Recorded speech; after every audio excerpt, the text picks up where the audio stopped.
आपको याद होगा, मैं महाराष्ट्र चुनाव का जिक्र करूं। अभी हाल ही में बीएमसी का चुनाव आपने देखा कैसे नतीजे आए। जो एससी वोटर हैं या ओबीसी वोटर्स होते हैं, बीजेपी डायरेक्ट चुनाव में भाषणों में नहीं बोलती, लेकिन जो उनका संगठन है वो घर घर जाकर एक पंचायत बिठाता है और डायरेक्ट उनको, महाराष्ट्र चुनाव में यही हुआ। जब एससी वोटर लोकसभा चुनाव में बिखरा, जिसकी वजह से 240 सीटें आईं, तो बीजेपी ने एससी वोट बैंक को साधने के लिए अपने देश भर के एससी नेताओं को महाराष्ट्र भेजा।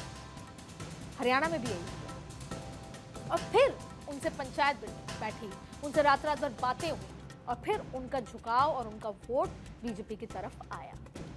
तो बंगाल में भी यही हो रहा है। वो डायरेक्ट ममता के साथ नहीं लड़ेंगे, डायरेक्ट ममता बनर्जी को इस बार कुछ नहीं करेंगे, क्योंकि पिछली बार देखा कि वो सेंटिमेंट जो है ममता की तरफ आकर खड़ा हो जाता है। और इसके साथ साथ हर सेक्टर और हर समुदाय के जो इंटेलेक्चुअल्स हैं उनसे बात की जाएगी कि आप जाइए और बीजेपी की विचारधारा, बीजेपी के विकास की गाथा घर घर तक लेकर जाइए। पूरी स्ट्रैटेजी संगठन जमीन से शुरू हो। और बीजेपी ने जनरल वोटर्स को अपने साथ जोड़ने के लिए पश्चिम बंगाल के चुनाव से पहले ही एक बड़ा दांव नितिन नवीन को राष्ट्रीय अध्यक्ष चुनकर चल दिया है।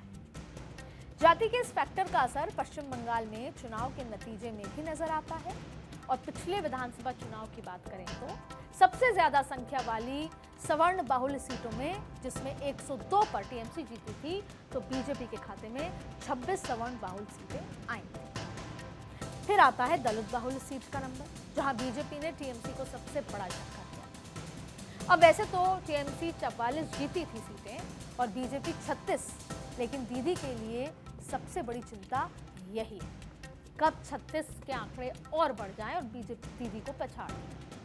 अब देखिए, मुस्लिम बाहुल्य सीटों की बात करें तो 42 पर टीएमसी जीती और बीजेपी को इसमें एक भी सीट नहीं। तो ममता दीदी का जो मजबूत पॉइंट है वो यहाँ है। फिर आदिवासी बाहुल्य सीटों पर टक्कर देते हुए बीजेपी ने 9 सीटें जीती और टीएमसी ने 10, यानी मुकाबला करीब करीब था। और इसी तरह ओबीसी बाहुल्य में 5 टीएमसी जबकि 3 बीजेपी ने जीती। और इसके साथ ही बीजेपी पश्चिम बंगाल की राह में रोड़ों को दूर करने के लिए एक बहुत बड़े पैमाने पर रणनीति का खाका तैयार कर चुकी है। यानी चुनौतियों को पहचानना और उससे निपटना, ये तो बीजेपी की वैसे भी एज रही है अलग अलग राज्यों में अलग अलग तरीके से। और बीजेपी के सामने अब सबसे बड़ी चुनौती है भाषा और पहचान, क्योंकि पश्चिम बंगाल भी उन राज्यों में से एक है जहां लोकल भाषा और अपने इलाके वाला फैक्टर, बाहरी वाला फैक्टर बहुत चलता है। पिछली बार भी केवल ये बाहरी वाला फैक्टर की वजह से बीजेपी मात खा गई।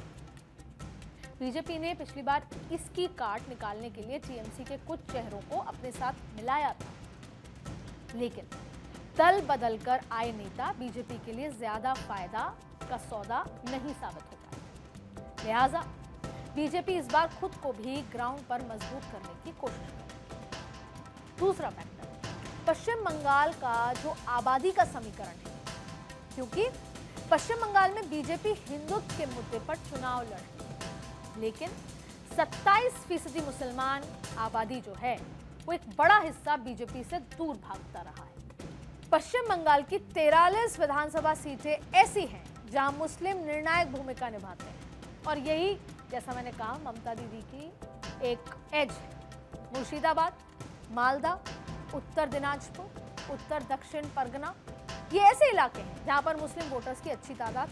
इन इलाकों में बीजेपी को अगर ज्यादा सीटें ना मिली और टीएमसी का ग्राफ भी गिरा तो फायदा सीधे बीजेपी को मिलेगा, क्योंकि मैंने आपको याद दिलाया था यहाँ पे ओबीसी फैक्टर बीजेपी की हेल्प कर सकता है।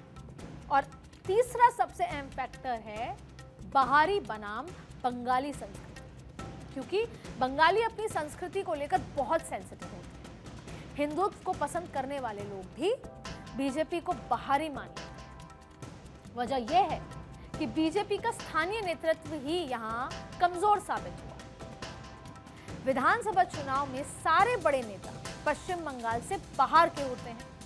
बंगाली भाषा और संस्कृति को पसंद करने वाले लोगों को यही चीज रास नहीं आती। 2026 में भी बीजेपी के लिए ये एक चुनौती की तरह माना जा रहा है। और इन चुनौतियों से निपटने के लिए बीजेपी के थिंक टैंक ने 5 पॉइंट के साथ एक ऐसा प्लान तैयार किया है जिसकी मदद से बीजेपी कोशिश कर रही है कि पश्चिम बंगाल में अपने पैर जमा सके।